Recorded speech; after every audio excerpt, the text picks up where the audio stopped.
estabeleceu as propriedades de uma conexão, né? E a gente falou sobre o papel que uma conexão tem no fibrado principal, né? O papel dessa conexão, basicamente, é propiciar uma divisão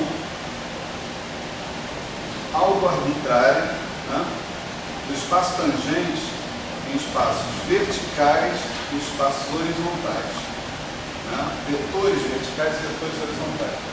Os vetores verticais, tá bom? Os vetores verticais a gente consegue definir de maneira não ambígua, né? Pronto, e estrela x igual a zero, pronto, esse cara é um vetor vertical. Desculpa me mexer tanto, tchau. Não tem problema. Coitado, tchau, que fica aí assim, trabalho. Eu não consigo. Vou tentar ficar mais parado. Não. Fique à vontade. O problema é que os vetores horizontais, né, eles são definidos, a gente aprendeu isso, né? A gente pode definir os vetores horizontais como eles sendo o núcleo de um fórmula tomando valor de uma altura de linha, né? Então, eu tenho essa fórmula ômega, eu aplico essa fórmula ômega no vetor, deu zero, né? Esse vetor é horizontal.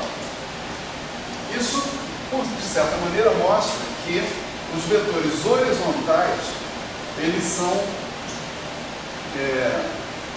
arbitrariamente escolhidos. O critério para escolher um vetor horizontal é a escolha dessa fórmula.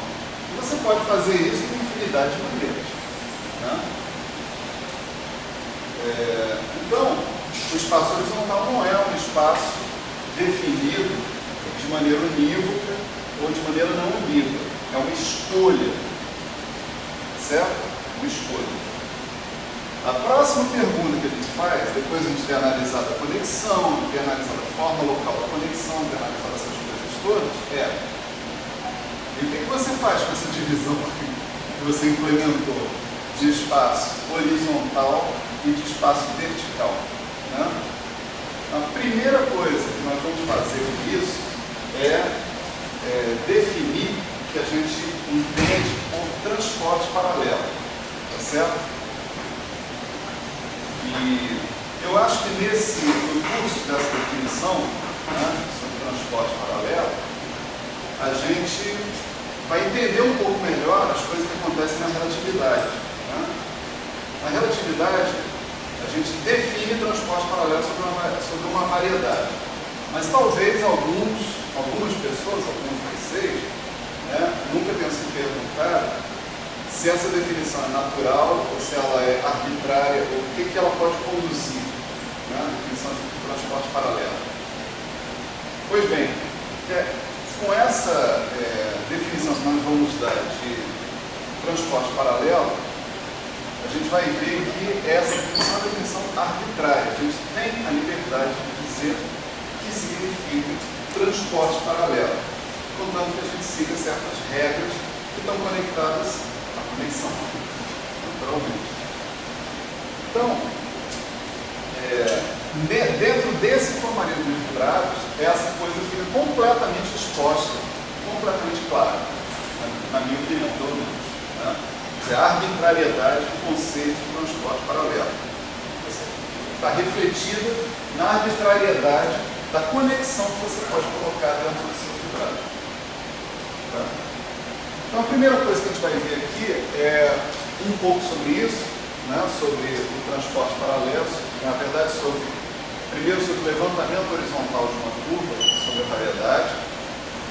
Depois a gente vai falar sobre o transporte paralelo. Depois nós vamos enunciar alguns resultados, né, relativos aos fibrados associados, certo? Enunciar. Mas essa aula de hoje vai ser um pouco diferente, né, das aulas anteriores. Vai ter poucas demonstrações e muitas enunciações, porque a gente está com o tempo estourado, né? E vamos dizer, essencialmente a gente tem 1h30 para falar sobre tudo, né? até o final. Então eu vou dar uma pincelada nos conceitos mais importantes, né? Tentar explicar esses conceitos em termos o mais intuitivos possíveis e os detalhes de demonstração a essa altura, né? Tipo assim, quem seguiu o curso a essa altura tem capacidade de pegar e conduzir essas demonstrações por si próprio. Né?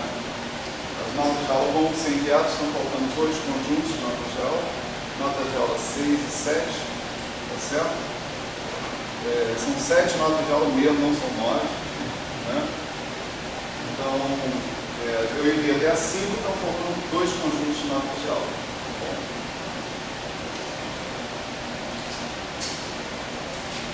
Então tá, primeira coisa então que a gente vai colocar aqui, nós vamos motivar o conceito de levantamento horizontal de uma curva. Tá? E a gente precisa de uns fatos auxiliares aqui que são os seguintes. Tá? A gente tem a projeção, né, no fibrado principal. E a gente viu que o mapa diferencial associado com a projeção, tá, e estrela, ele é o critério para discutir se um vetor é vertical ou não. Se isso aqui acontece, né, isso acontece somente se x é vertical. Né? Mas o π estrela também é um mapa, tá certo? Entre espaços tangentes, a gente pode ver isso. O π estrela é capaz de pegar um vetor horizontal, né? É capaz de pegar um vetor horizontal, né, e te devolver, né, um certo vetor x que pertence ao T π de E de N. Né? Tá certo? Quer dizer, o π estrela é um mapa que vai da onde para onde? Ele vai da fibra para o ponto. Né? O ponto P da variedade. Então, se ele pegar um vetor que está na fibra, né, xh está num certo ponto E, né,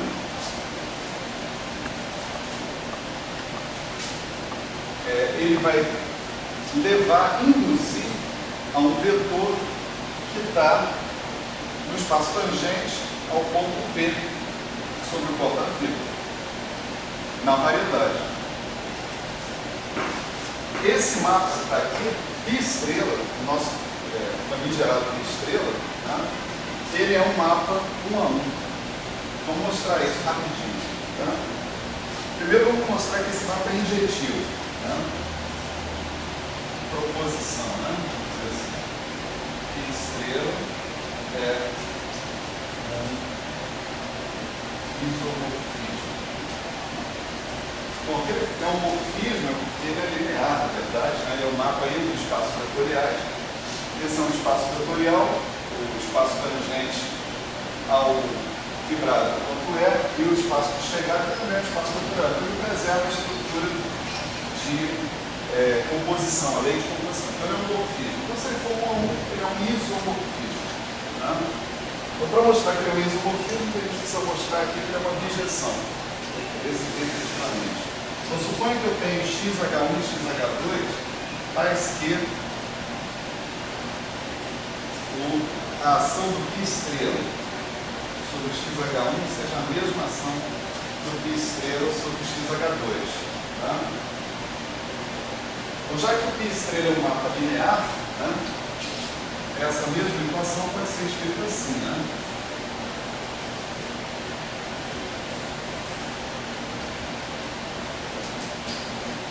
Certo? Esse H significa que o xh é horizontal. Né?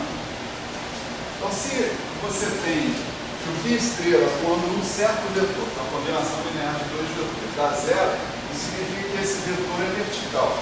Né? xh1 menos xh2 é um certo xv. Né? Mas agora olha só, do lado da equação tem uma combinação linear de vetores horizontais, do outro lado tem um vetor vertical. Né? Eu sei que o espaço tangente é a soma direta desses dois espaços. Na soma direta, o único elemento em comum entre um subespaço horizontal e um subespaço componente da soma direta e o outro subespaço componente da soma direta é o zero. A única interseção entre os dois espaços tem que ser o zero. Ali eu estou dizendo que eu tenho uma combinação linear de vetores horizontais, que eu sei que é um vetor horizontal, tá? Dando um vetor vertical. Então, o único vetor horizontal que ao mesmo tempo é vertical é o zero, tá certo? Portanto, xh1 é igual a xh2. Né? Isso significa que o mapa é injetivo. Né? É a demonstração que a gente tem aqui de que o mapa é injetivo. Para mostrar que ele é sobre-injetivo, a gente, dado um x pertencente ao espaço tangente a n no ponto P, né, a gente tem que conseguir escrever esse x como π estrela de alguém. Tá certo? Então vamos pensar aqui.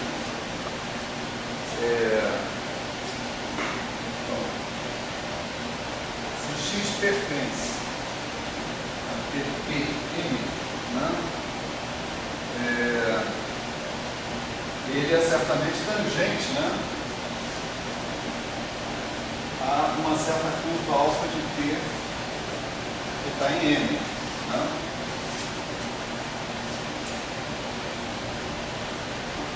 Tá certo? Alfa de zero aqui é o P, né? Ok? Então, beleza.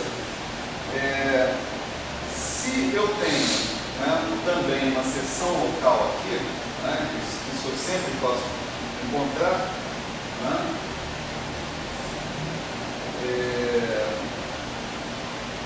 eu posso pensar o seguinte: dado qualquer curva alfa de T inteiramente contida em N, eu posso encontrar uma curva alfa barra de T que está em E, usando a seção. Né? Então, essa curva eu vou chamar de alfa barra T. Né? É um sigma de alfa de T. Né? Isso daqui é uma curva em E. Né? Ok? Vamos calcular o vetor tangente a essa curva, tá? Essencialmente.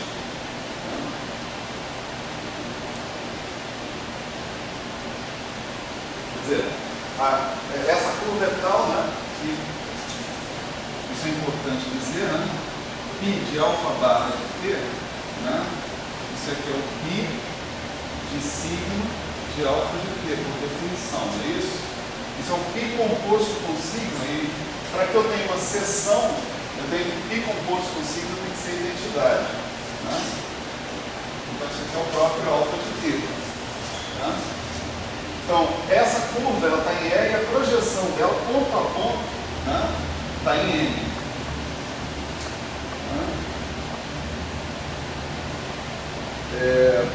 Vamos pegar então a expressão do vetor x atuando numa função f, né, de M em R, né, vamos fazer o x atuar no f. Né? A definição disso daqui é ddt de f de alfa de t. Né? Tá certo? Vamos lá, P igual a zero, a gente está particularizando essa história para o ponto P, né? P igual a zero. Então, aqui eu posso perfeitamente inserir, né, a identidade na forma π composto com sigma, tá certo?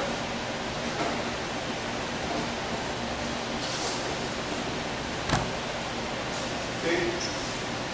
Usando as propriedades da seção. Para a seção, né, eu posso fazer isso. Sigma alfa de T, né, é o que eu acabei de definir como alfa barra de T, a curva no R. Né? Π composto com alfa barra de T nesse caso, né? O que eu tenho aqui é uma coisa assim, TDT de F composto com I atuando em alfa barra de T em T igual a zero, não é isso? Isso daqui é o vetor x bar, né? No ponto E, né? Tá certo? É a mesma coisa que eu teria do vetor tangente a curva alfa barra de T no ponto E atuando em F barra π. Tá?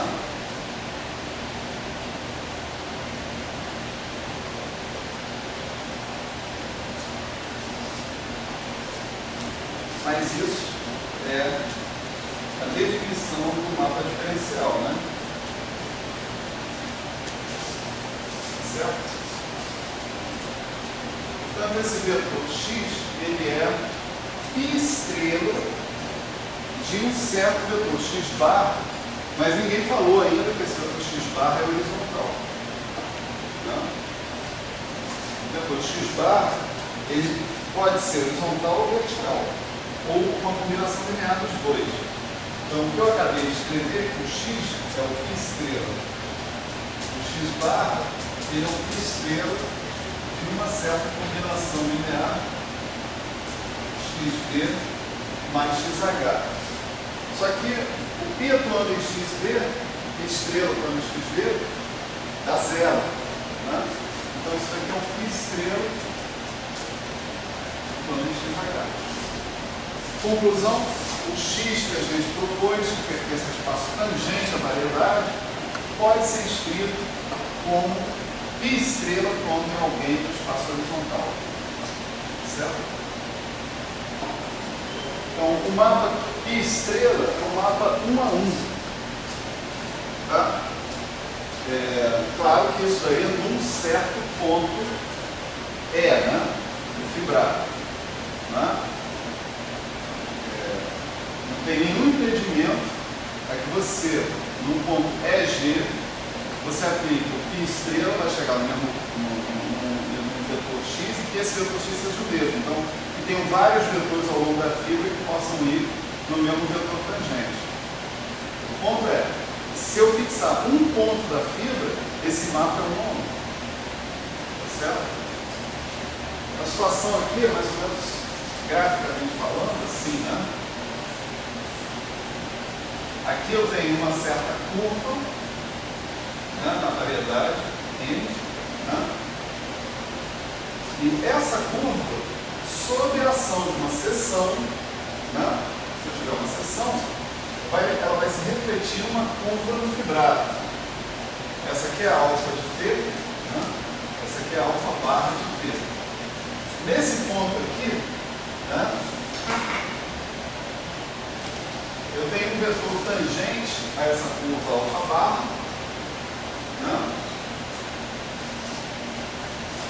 Esse vetor tangente ele pode ser decomposto em componente horizontal e componente vertical. Isso aqui é totalmente entre aspas. Né? E o meu mapa π estrela, né, pega essa componente horizontal, né, e leva no vetor tangente a curva alfa de T na variedade. Quem faz isso é o π estrela. Certo?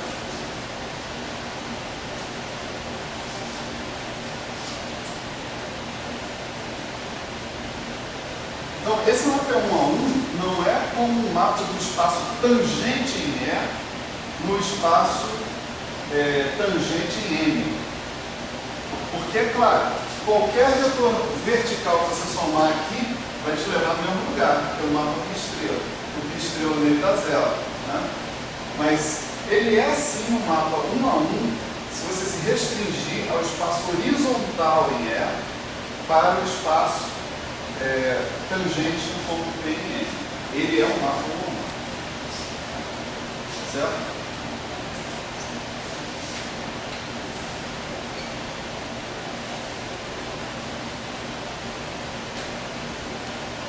Então a gente agora pode aproveitar esse mapa 1 a 1, né, E tem algumas propriedades, só que eu só vou enunciar também, né, para vocês. Mas as demonstrações são realmente bastante simples, né? Não tem muito problema não. A primeira é a seguinte, aqui, suponha que o meu mapa de estrela, né, seja efetivamente isso, né? Quer dizer,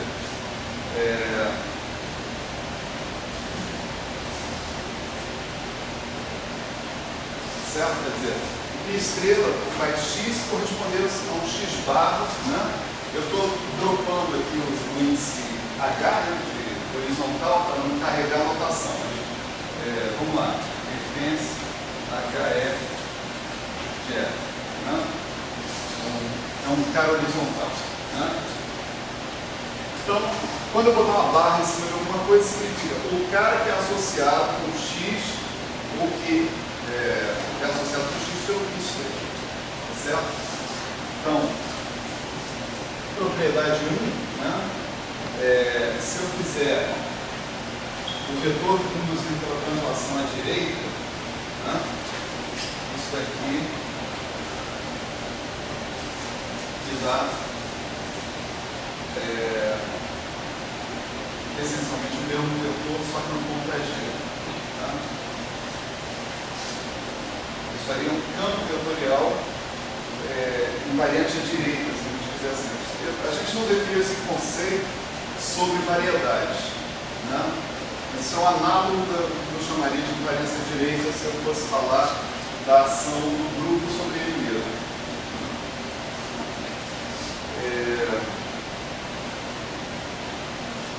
Propriedade 2, né? Se eu me ativer a linearidade do mapa de estrela, é bastante fácil a gente demonstrar isso aqui, né? Certo? Essa associação é linear, né? Propriedade 4, propriedade 3, desculpa, né? Se eu tiver um f x barra, onde esse f é um f de nr, né? Uma função daquelas que os vetores gostam de agir sobre elas, né? Então o f barra x, o fx barra, ele é o f bola i x barra, certo? E finalmente, né, a outra propriedade interessante é relativa ao parêntese de Lie, né, de dois campos em N. Se eu for procurar o cara que está associado com parêntese de dois campos em N, isso é a parte horizontal do parêntese de Lie associado com os campos que, por sua vez, são associados respectivamente a x e a y. Né? É preciso aquela coisa horizontal ali do lado de fora pelo seguinte, que o parêntese de dois caras horizontais não é necessariamente horizontal. Certo?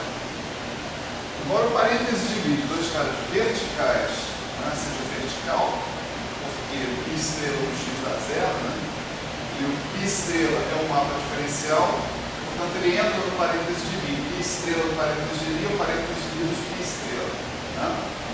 Mas no caso do mapa horizontal, você não tem como garantir que o parêntese de dois caras horizontais seja horizontal. Então, o que está acontecendo ali é que você tem que pegar a parte horizontal do parêntese de Lie. O parêntese de Lie de dois caras horizontais pode dar um cara que tem uma parte vertical. Aí, o que significa OR ali é joga fora a parte vertical. Certo?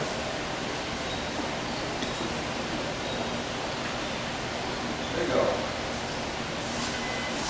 Vamos começar a série de coisas, quer dizer, ali já começou, né? Mas vamos continuar então a série de coisas sem demonstração, mas que eu espero que fique mais claro intuitivamente do que através dos números. Né?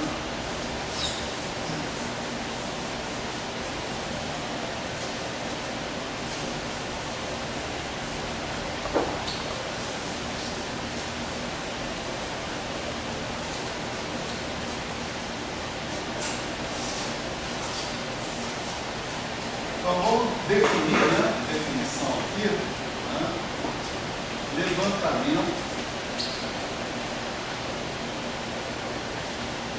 horizontal de uma curva, né, alfa de t contida em n, certo?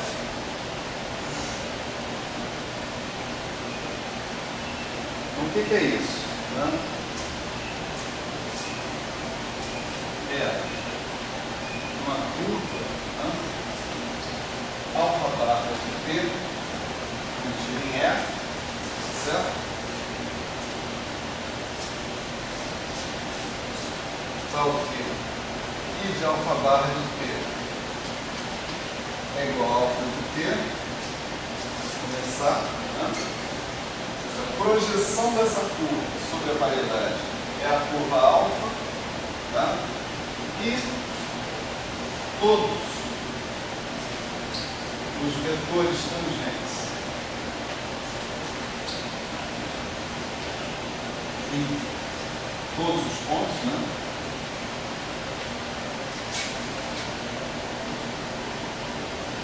De alfa barra de t são horizontais, certo? Intuitivamente falando, né? Intuitivamente não, isso é uma mentira, né? Mas, vamos dizer assim, aproximadamente falando, né? Essa é uma curva que passa de uma fibra para outra, né? Um ponto da curva está numa fibra, outro ponto está em outra, outro ponto está em outra. Ela não é uma curva vertical, ela não está contida dentro de uma fibra. Ela está contida em múltiplas fibras, né? Pensando naquele ponto de vista, né, de que um vetor tangente a uma curva como essa, né, é um vetor que envolve no seu cálculo pontos, né, que estão em fibras diferentes. Então, o que se mostra aqui, se propõe aí, é que você tem um tipo de curva, né, no seu fibrado, né, que agora possa ser caracterizada, né, completamente pelos seus vetores tangentes, com vetores horizontais. Né? As curvas também tinham podido ser caracterizadas em termos de vetores tangentes verticais. Isso foi bastante fácil da gente ver. Né? Mas agora demorou um pouco mais, mas a gente está chegando à caracterização do outro tipo de curva que a gente tinha visto antes. Né? E a partir dessa definição, né, a gente tem um teorema, que eu não vou demonstrar, mas está demonstrado aqui, certo? O teorema é o seguinte: para cada ponto E, né,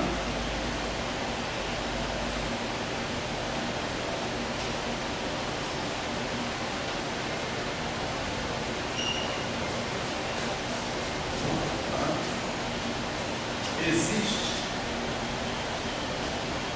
um único, né, levantamento horizontal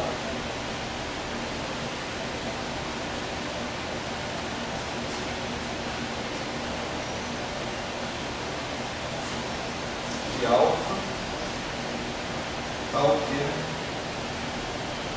alfa dado de 0 igual a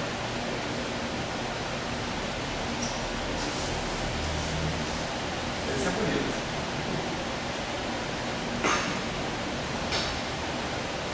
Também não é difícil de mostrar isso não, mas o que significa isso? Né? Significa o seguinte, né? Por que nós temos nosso alfa de t? Né? Então eu decido fazer um levantamento horizontal desse alfa de t, só que eu fixo o seguinte: aqui eu tenho um ponto F, e eu quero que o meu levantamento horizontal necessariamente passe por esse ponto F. Né? Então eu quero encontrar uma curva T, satisfazendo esses requisitos que estão aqui, né? Eu quero que quando eu projetar a curva alfa barra de T, eu obtenha a curva alfa, eu quero que todos os vetores tangentes dela sejam horizontais. E mais, eu quero que ela passe por aquele ponto E. Tá certo? Só tem uma curva dessas. Tá certo? Não tem mais de uma. Como vocês podem prever, né, a demonstração desse teorema vai fazer com que a gente, em algum momento, escreva uma equação diferencial. E aí vai ter existência e unicidade de soluções de equação diferencial e pronto, está demonstrado. Então, a equação diferencial que vai ser escrita é, dado um ponto arbitrário do alfa barra de T, né, o seu vetor tangente é horizontal. Certo? Então, essa equação ela vai se configurar nisso aqui, né? AdG de T a menos 1 estrela ômega beta de T beta mais beta G de T G1 igual a 0. Por incrível que pareça, isso é a equação diferencial. Né? Eu vou mostrar onde é que está o DDT dentro dessa equação. Tá? Eu não vou demonstrar a equação. Né? A gente tem uma série de procedimentos que envolvem aquelas duas aplicações que a gente viu na aula passada, I e J, tá certo? Era o I de G e o J de L. Né? Certo? Envolve aquela decomposição, né, que a gente tinha. Mas deixa eu primeiro, antes de mostrar onde é que está o DDT, né, dizer o que são os elementos que estão aparecendo na equação, né, em si. Né? Isso que está aqui, esse G, né, ele é a diferença, né, entre o sigma de alfa de T e o alfa barra. Né?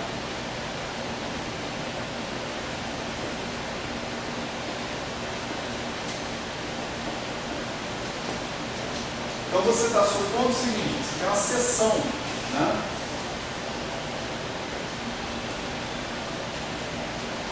Se eu simplesmente pegar a curva alfa de T e aplicar o sigma, eu vou obter uma curva aqui no fibrado que é uma seção.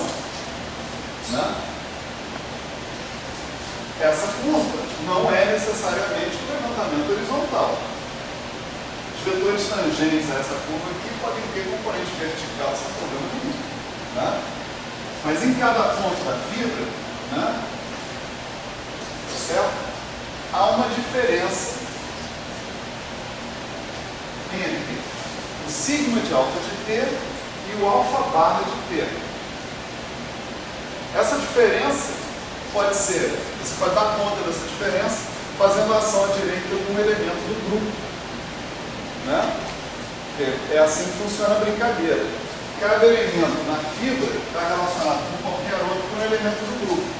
Aqui você tem uma coisa que depende de T de maneira contínua, então você vai esperar ter uma aplicação, né, contínua e suave, na verdade, né, do grupo, né, no intervalo 0 no grupo. Né. Então, esse G de T é o que diferencia a seção naquele ponto, naquela fibra, do levantamento horizontal. Dado que você conhece a seção, essa seção é arbitrária, tá certo? É você que monta, portanto o G de T vai ser dependente da seção, né? Se você usar uma outra seção, você vai ter que obter um outro G de T. Não importa. O que interessa é que você chegue lá no levantamento horizontal. Né? Dado um sigma de alfa de T, você procura o G de T que vai te levar no alfa barra, em cada ponto. Esse G de T vai satisfazer essa equação diferencial para aqui. Vamos dizer quem são os outros elementos da equação diferencial. Né? Os outros elementos da equação diferencial vão ser os seguintes.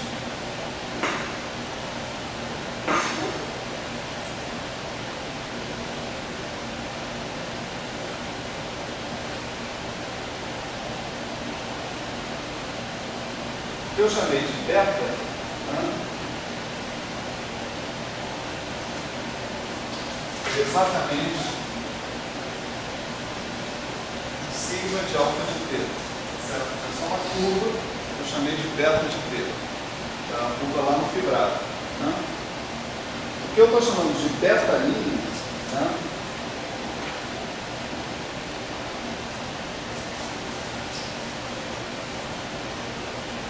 Vetor tangente aberto do ponto em questão, né? Ponto em questão.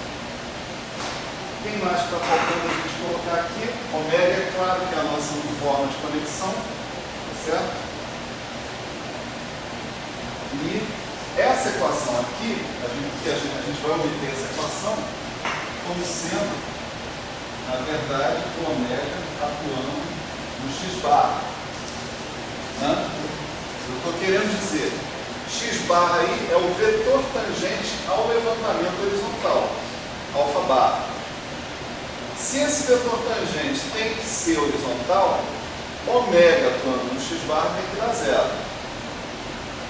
A partir desse fato que ômega atuando no x-bar dá zero, é que a gente chega naquela relação que está ali, ADG, estrela, não sei o que, dando isso, né? Outro elemento que está aparecendo aqui, né, nessa equação, né, agora é familiar da aula passada, né?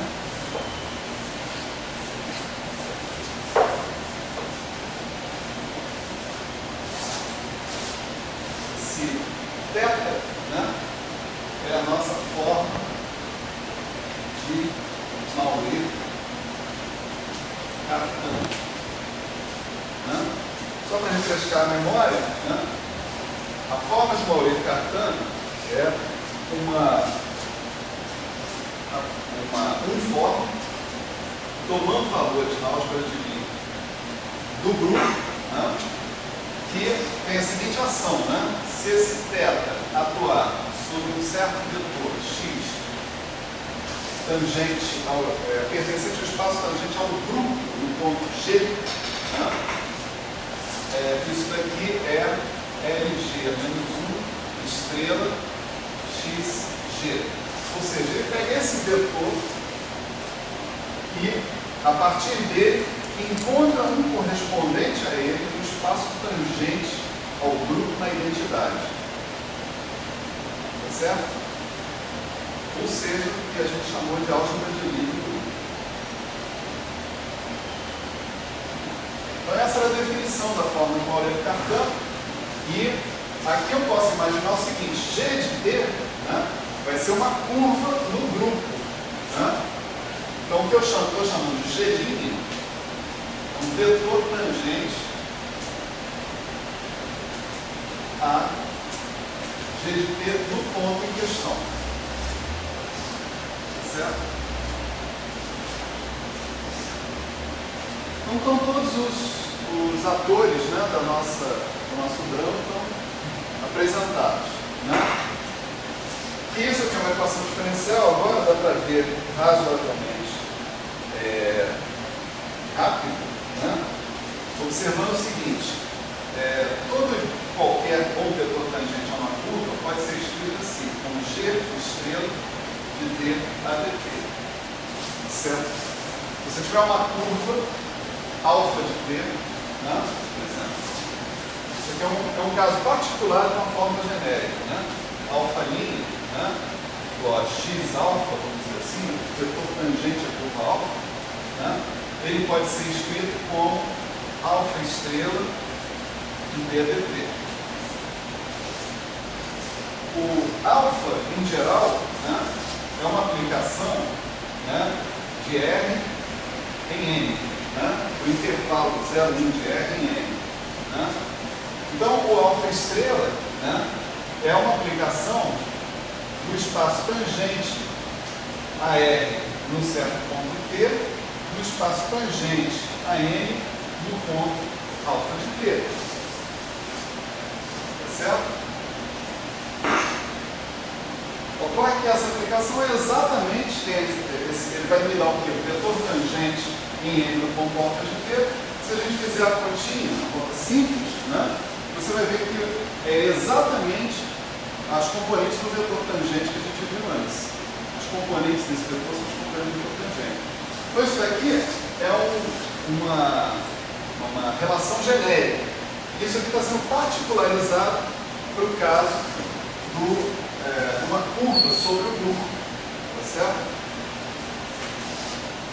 Quando a gente estudou fluxos, quer dizer, a gente não estudou fluxos, né? Quando se estuda um fluxo, mas isso também está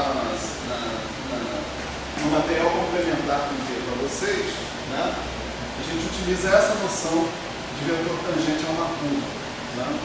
Para introduzir o aspecto de fluxo. Né? Então, se eu pegar o θ de G de T agora, né? E aplicar em G estrela dt, né? Isso vai ser o G estrela θ no ponto T calculando em ddt. Né? E agora é só a gente pegar, isso aqui é a definição de retrocesso, certo?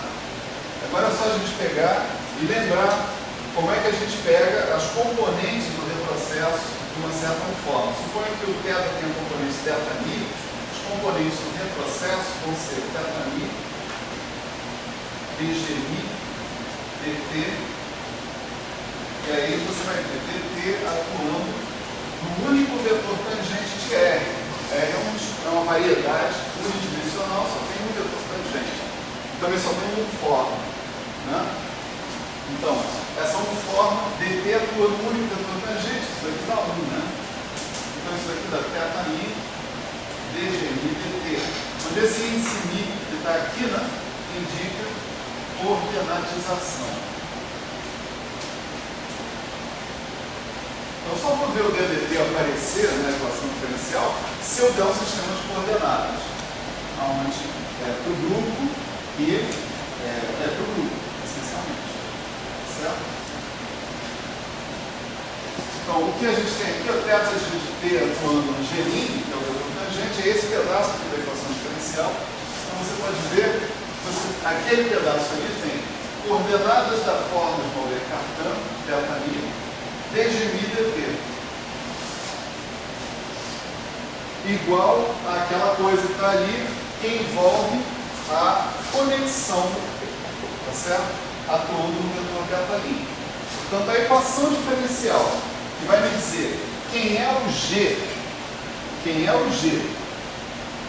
que eu vou utilizar para ligar a seção sobre aquele ponto com o levantamento horizontal, qual é o G que faz isso? Esse G depende do ômega, depende da conexão. Certo?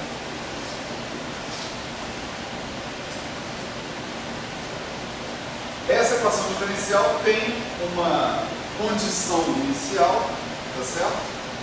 A nossa condição inicial é que o G de zero seja 1.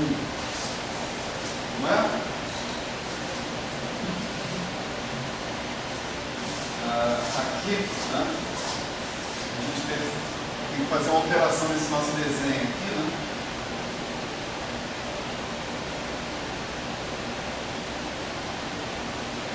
É o seguinte, a seção, em geral, é isso aqui. A nossa hipótese de trabalho é que a seção nesse ponto passa pelo ponto E. E a gente quer que o levantamento horizontal também passe pelo ponto E. Certo?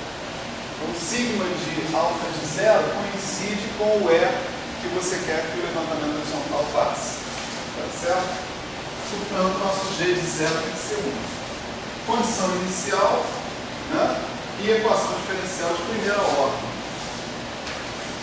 Só que não é uma equação qualquer, né? Porque, por exemplo, no caso de matrizes, essa é uma equação diferencial com matrizes, envolvendo matrizes. Isso quando está falando da coisa mais simples. Né? Ali a gente está falando, em geral, de uma coordenatização genérica do grupo. Certo? Então pode ser fácil, pode ser difícil. Né? Depende. Já que a gente falou em matrizes, deixa eu escrever para vocês como é que essa equação fica quando a gente tem um grupo matricial. Tá certo? Quando o nosso grupo G atua sobre o espaço E na forma de matriz atuando em vetores, né? Por exemplo. Então, quando isso acontece, a nossa equação ali, ela fica assim, G de T, menos 1, omega, beta de T, beta I, G de T. Isso aqui, G é menos 1, G é a ação adjunta, né? Da aplicação adjunta sobre essa forma. Essa forma aqui é um elemento da álgebra de Lie do grupo. Então, o ADG estrela atua quando o G é um grupo matricial, ou quando o G é menos 1G. Mais detalhes do material complementar das notas de aula. Isso está escrito lá. Mais G de T a menos 1, DG VT igual a 0. Agora está bem mais reconhecido como uma equação diferencial. Né? Você ainda pode agora lembrar, né, que o delta, né, é o sigma composto com alfa, de modo que aqui você vai ter um sigma estrela omega, né, atuando no alfa linha, certo? Aqui essencialmente vai ser o omega, o sigma estrela alfa linha. Mas sigma estrela, né? Vamos dizer, sigma estrela alfa linha aqui, pela definição de retrocesso, vai ser o sigma estrela omega no alfa linha. E o sigma estrela omega é o que a gente viu na aula passada como sendo a forma local da conexão, representante local da conexão. Então a mesma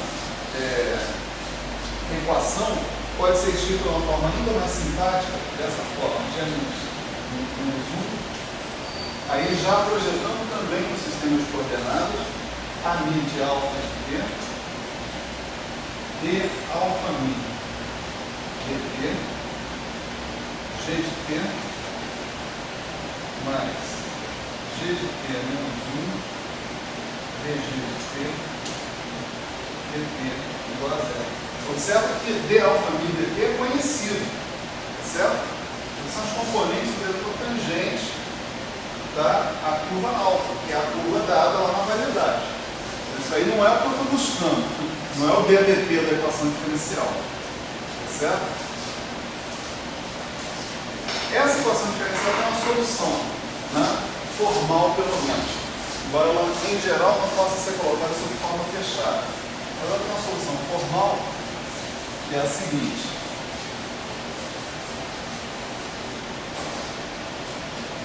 Você pode escrever como uma equação integral. A equação diferencial você pode escrever como uma equação integral, já satisfazendo a nossa condição de contorno G de 0 igual a 1. Então esse G de T vai ser 1 menos integral de 0 a T, a mi de alfa de T, de S, alfa ponto mi de S, G de S, certo? E você integra a equação essencialmente multiplica por G, né, dos dois lados, multiplica por G a equação inteira, você vai se livrar daquele G menos 1, você vai ficar com a mi, alfa ponto, G de T, né? E integra a equação e usa a sua condição de contorno, de condição inicial, G de 0 igual a 1, né? Então, isso aqui se transforma em equação integral. Eu não fiz nada, eu continuo com G aqui do mesmo jeito, né? Mas eu observo que a minha conexão, as componentes, numa certa coordenação da minha conexão, o meu representante local da conexão, dependem da curva alfa. Tá certo? Em outras palavras, dependem do caminho, vamos dizer assim, que você está colocando, né? Se você mudar de curva alfa, você está mudando essa integral que está aqui. E há uma solução formal que é a seguinte: esse G de T, aí você itera, né, essa equação, você pega isso aqui, substitui ali, e etc, até o infinito. Né? Isso vai dar, por definição, um negócio que é chamado exponencial ordenada nos caminhos.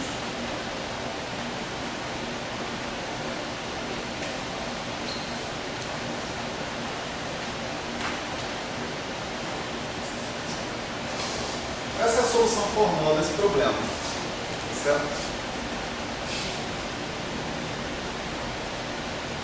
Definição disso vocês podem conseguir sozinhos, é só fazer a iteração daquela forma integral ali, vocês vão obter a definição do exponencial ordenada nos caminhos.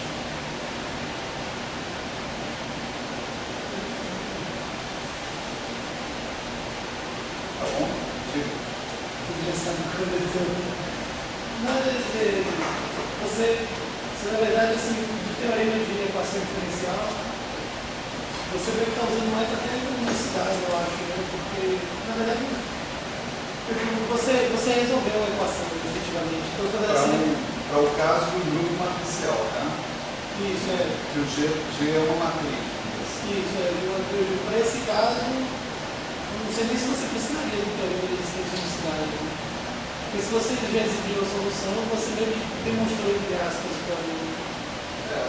Bom, eu posso exibir a solução e ter mais de uma solução. Eu posso ter exibido uma solução. Não, isso, eu O que digo me só garante- a parte da unicidade. O que me garante que eu tenho apenas uma solução é a parte da unicidade do teorema de resistência e unicidade.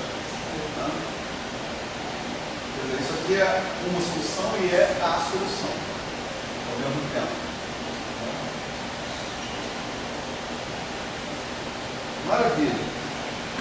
Agora, com isso que a gente acabou de fazer, a gente pode definir o conceito, finalmente, de transporte paralelo. Né?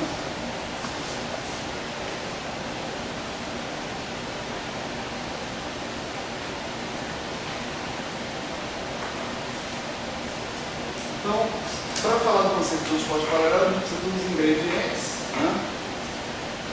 O ingrediente inicial é uma certa curva alfa, né?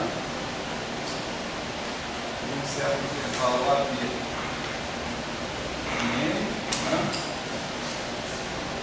E eu vou dizer o seguinte, um ponto, né? Vou chamar de EA, tá certo? Pertencente aqui a menos 1 de alfa de A, certo? A curva alfa passa no ponto alfa de A. Eu pego a fibra nesse ponto e escolho um ponto nessa fibra, que chama EA. Né? Paralelamente transportado. Né?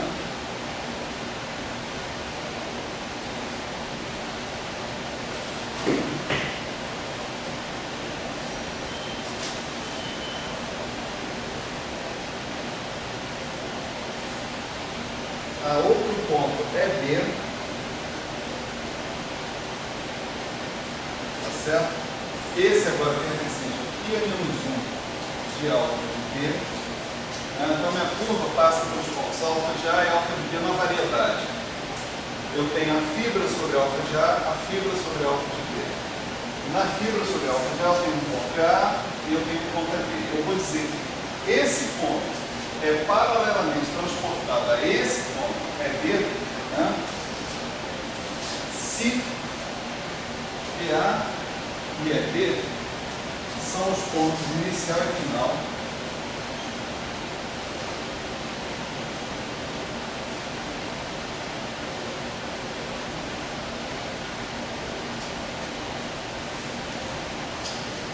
de alfa barra de T. Ou seja, no levantamento horizontal da curva alfa, né, tal que alfa barra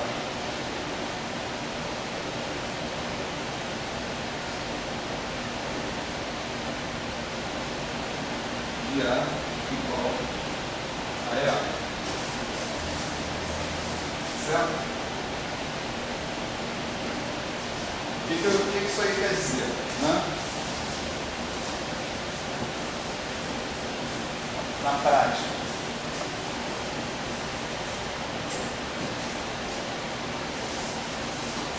Vamos lá.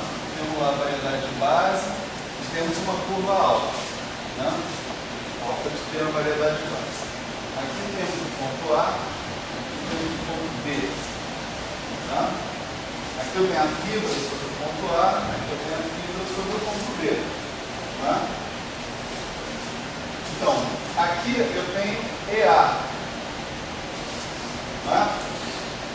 Sobre esse ponto EA, tá? Sobre esse ponto EA, passa, por esse ponto EA, passa um levantamento horizontal alfa barra de P. Passa.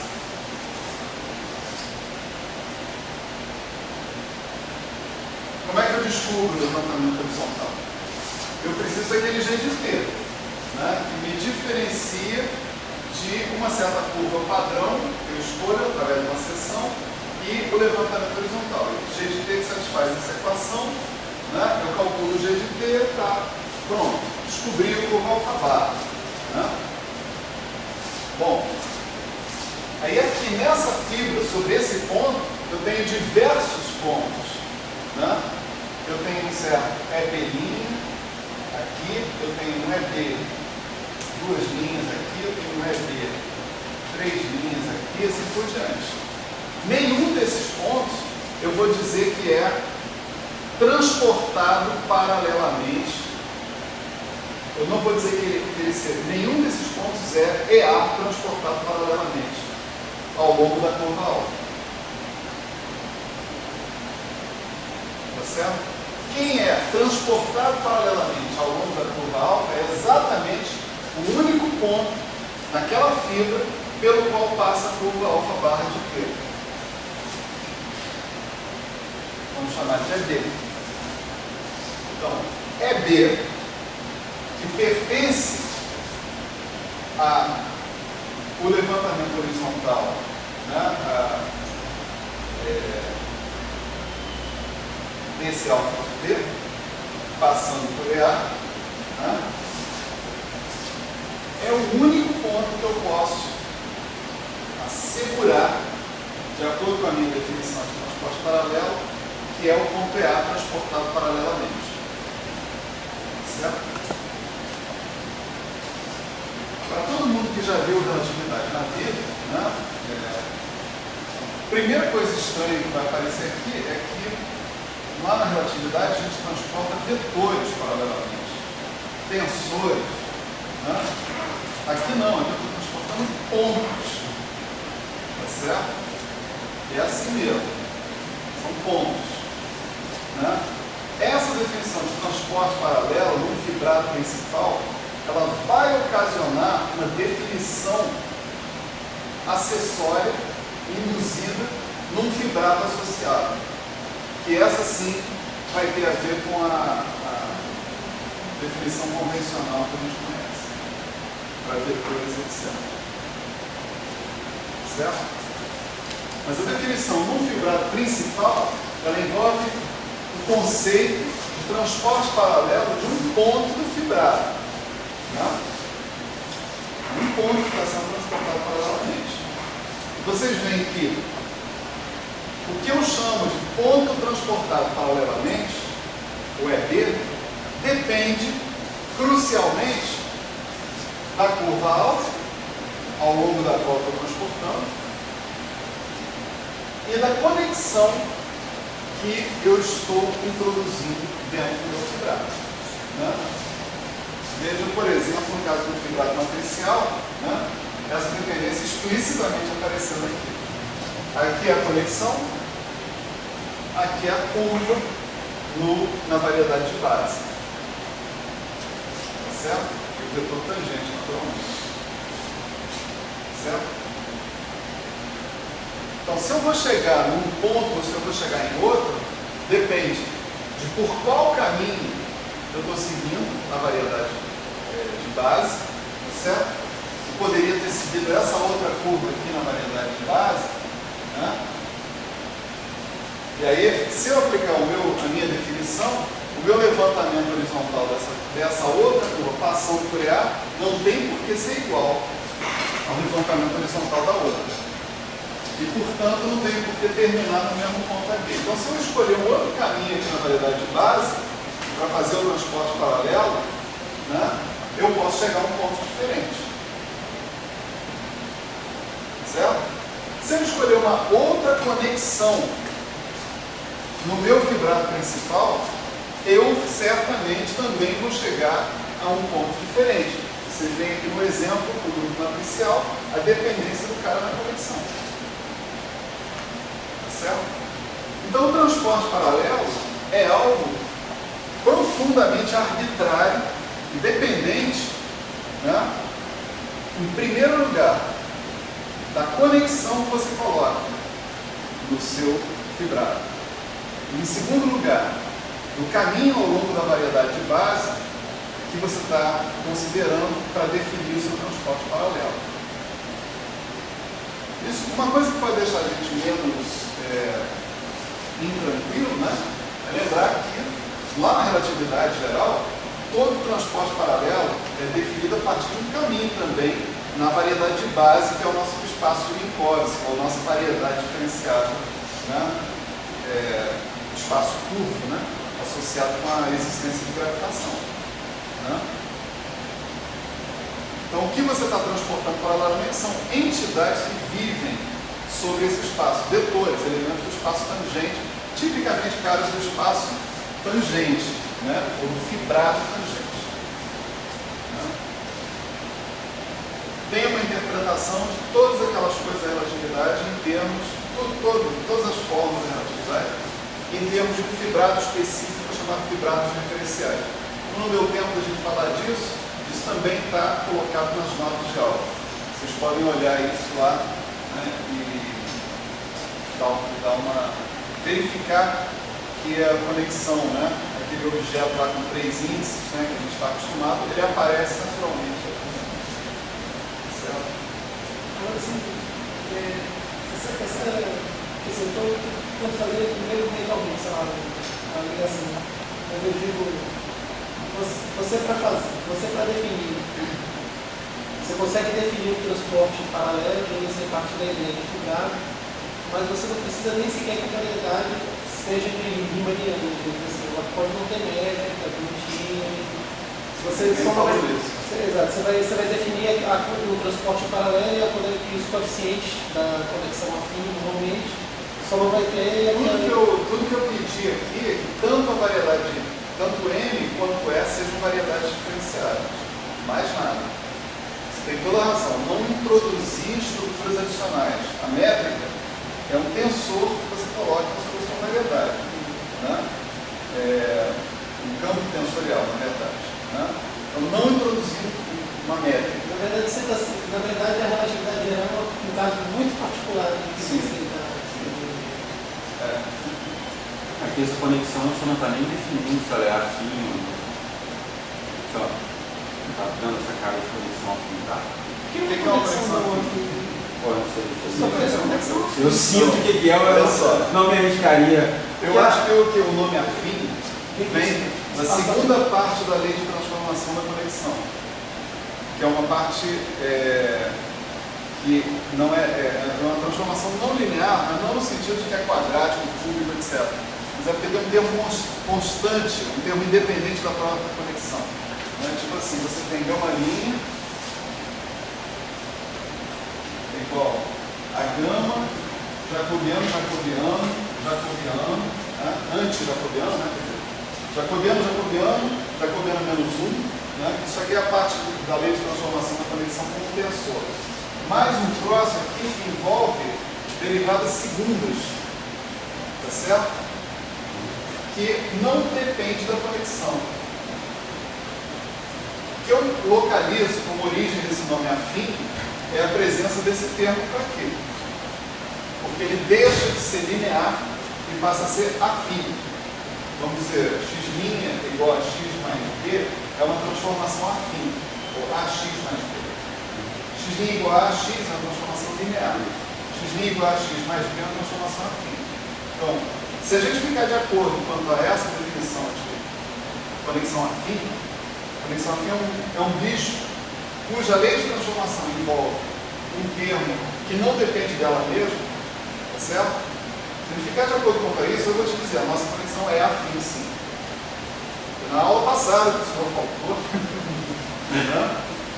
Nós mostramos que a lei de transformação da conexão é exatamente essa. Tá certo? A lei de transformação da conexão é exatamente a lei lá de Young-Mills que, particularizada por causa da relatividade, é isso. Eu estava pensando em outra coisa, mas você também... Então, nossa conexão é afim, no sentido preciso, né? De que se a gente definir afim como sendo algo que, ao se transformar, possui uma parte que acaba com a linearidade, uma parte que não depende dela mesma, não a envolve. Né? Agora, não sei se tiver outra definição de conexão afim, aí pode ser que a gente possa discutir de novo. E que, na verdade, é justamente a parte que faz com que não seja pessoa. Quando eu estava pensando, eu estava tentando associar com a ideia do espaço afim. Uma coisa mais algébrica, né? Você define o espaço vetorial, mas você consegue definir a noção de soma de ponto como vetor. Então você tem dois pontos e aí você consegue definir o vetor com a diferença entre os pontos. Eu estava tentando fazer um link entre isso e a ideia dos pontos. Eu confesso para vocês que eu não tenho essa definição nem de espaço afim, nem de conexão afim claro na minha cabeça. Não, para mim também. Agora, se a definição de conexão afim for essa, então a nossa conexão é afim. O problema é sentido, porque você falou aí, faz todo sentido. Tá claro? Então, o transporte paralelo é isso aí. Né? E agora, para quem for estudar loop quantum gravity, foi introduzir um conceito muito útil na loop quantum gravity, que é o conceito de grupo de homonomia. Também aquelas expressões que a gente ouve falando, a gente sempre pensa que não está ao alcance da gente, né? Não, agora está plenamente ao alcance de todos. Você sabe o que vocês têm que fazer para atingir isso, pelo menos. Né? Muito fácil. Né? Imagina o seguinte, é fácil mesmo. Né?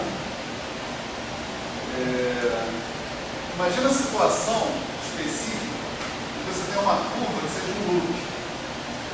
Tá certo? Essa curva alfa de T é um loop. Vou tirar aí para loop,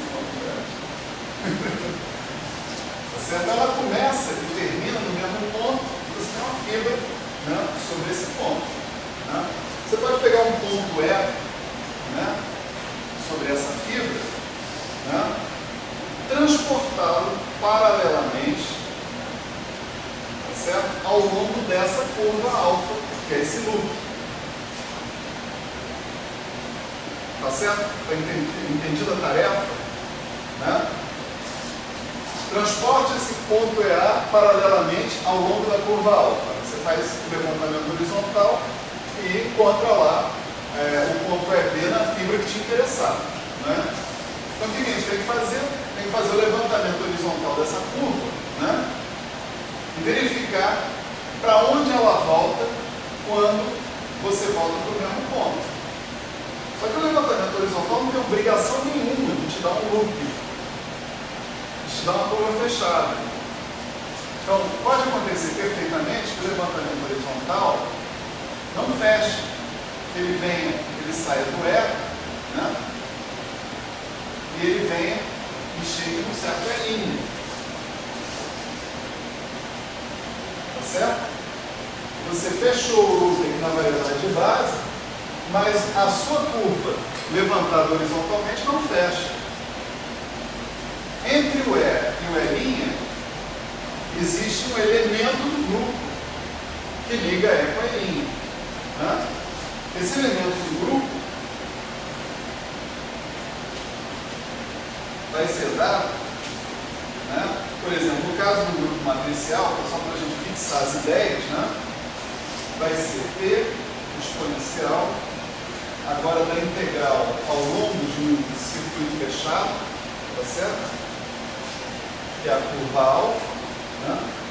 Do ali de alfa de S, alfa ponto mi de S de S. Certo? Aqui você falou, sair de E, né? Estou andando na curva alfa. A curva alfa é uma curva fechada. Se eu fizer essa conta, o único jeito de eu encontrar o mesmo ponto é se isso aqui der 1, tá certo? Mas isso não é obrigatoriamente 1, né? Para uma curva alfa genérica. Pode ser outra coisa, qualquer. Em geral, vai ser o quê? Vai ser um elemento do grupo. Tá certo? Lembra que a Mi é um elemento do espaço tangente ao grupo na identidade. A Mi de alfa de S vai ser lá um gerador, vamos dizer assim. Alfa.mi de S vão ser coordenadas, vamos dizer assim, dentro do grupo, parâmetros do grupo. Então, o que você tem aqui é o mapa exponencial mesmo. Ou seja, você tem exponencial de um cara que é IθA, se vocês quiserem. Certo? Então isso aqui é um elemento do grupo. Tá? Então esse G que você está colocado aqui, né, que você obtém, ele está associado, né, ao alfa. Tá? A cada loop que você produzir sobre a sua variedade de base, você vai produzir um G, tá certo? Através dessa receita que está aqui. Então, se você produzir um G e depois outro G, isso está associado ao produto de loops. Vocês sabem o que é um produto de loops? Bom, quando nós estudamos homotopia, né, a gente definiu o produto de dois laços, né, de dois loops. Né? O produto de dois loops, intuitivamente, é o seguinte: primeiro você percorre um, depois você percorre o outro. Tá certo? Então, o que vai acontecer se você percorrer primeiro um e depois o outro? Quando você percorrer o primeiro loop, você vai chegar nesse L'. Aí você vai percorrer o loop de novo, só que partindo de um ponto diferente, L'. Então você tem outro levantamento horizontal. Então quando você percorrer agora esse cara de novo, você vai obter um E duas linhas. Esse E duas linhas se relaciona com uma E' por um certo G, né, também. Então, se você quiser saber a relação entre E e duas linhas, isso é o produto, é a composição de G com G, com G' com G duas linhas. Como esses caras são elementos do grupo, tá certo? G' vezes G duas linhas pertence ao grupo também. Então essa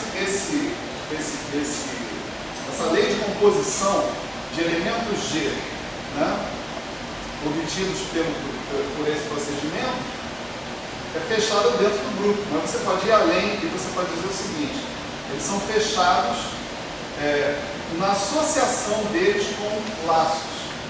Você tem um isomorfismo entre o espaço dos laços com o produto de laços colocado lá para a homotopia. Qual é o produto de dois laços? Percorre um primeiro e depois percorre o outro. Isso você falou que na verdade é a justa posição. Porque você parametriza de uma forma que o T variando de 0 a 1, de 0 a meio, percorre 1 de meio ao meio. São outras palavras, né? Não, só estou tentando lembrar. Percorre o primeiro, depois percorre o segundo. Você pega o T e ajusta para que isso aconteça. Para que o 0 a 1 corresponda a percorrer os dois. Perfeito. Ou os 3, ou os 4, ou os 5. Né? Então, o conjunto de todos os Gs que a gente obtém fazendo isso aqui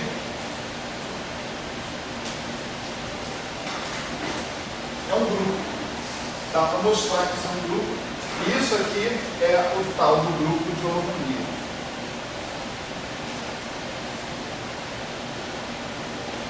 Mesmo lá no estudo do grupo de holonomia, né, a gente pode observar que esse grupo está em correspondência, as propriedades dele, com as propriedades desses loops sobre a variedade de base, desses laços, né, sobre a variedade de base.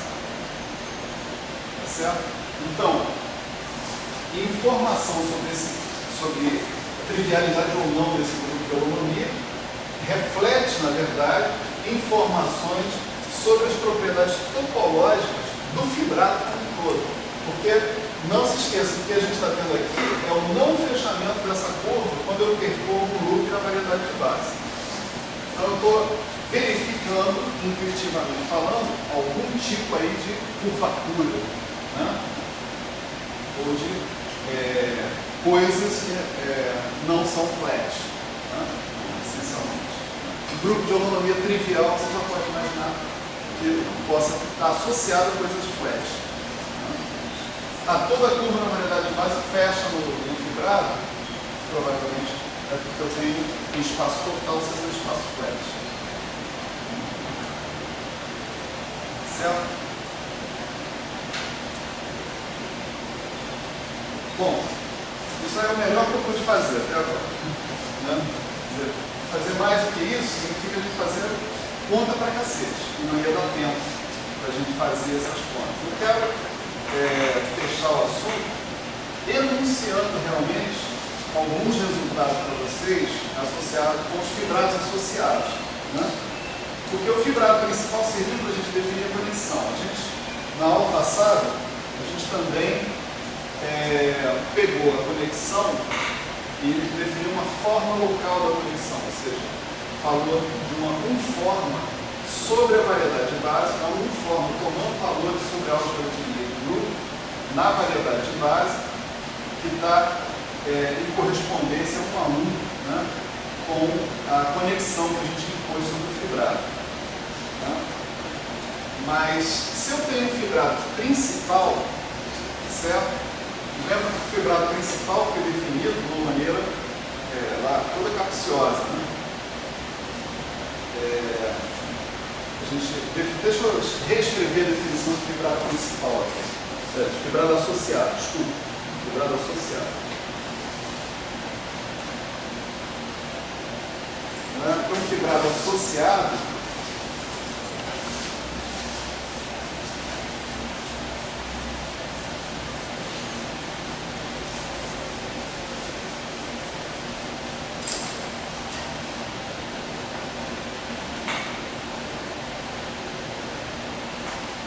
primeiro ele é associado aqui ao fibrado principal, né? Isso aqui é uma recordação. A gente já falou sobre isso. Né? A definição de fibrado associado envolve o seguinte: envolve você ter um fibrado principal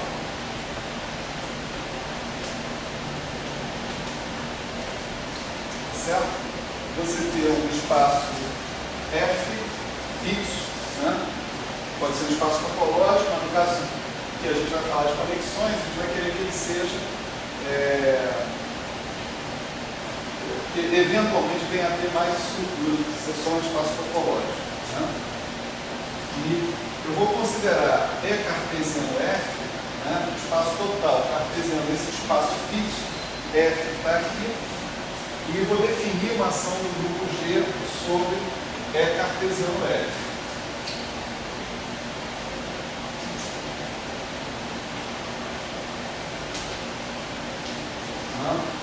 Essa era a definição que a gente fazia.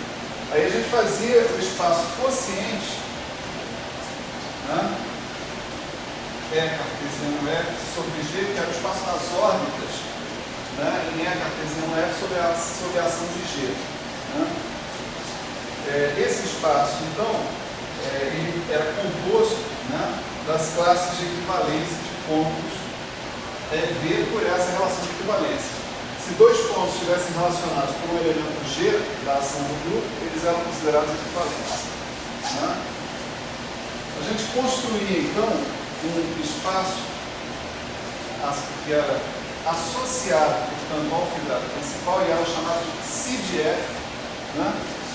Cujo espaço total era esse EF que a gente está vendo. A gente tinha uma projeção PF que a gente já redefiniu, e tinha a variedade de base, a variedade N como variedade de base. Projeção PF, né?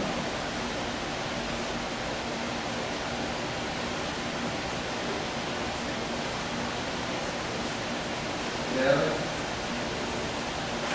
definida, né, com o uso da projeção do fibrado principal.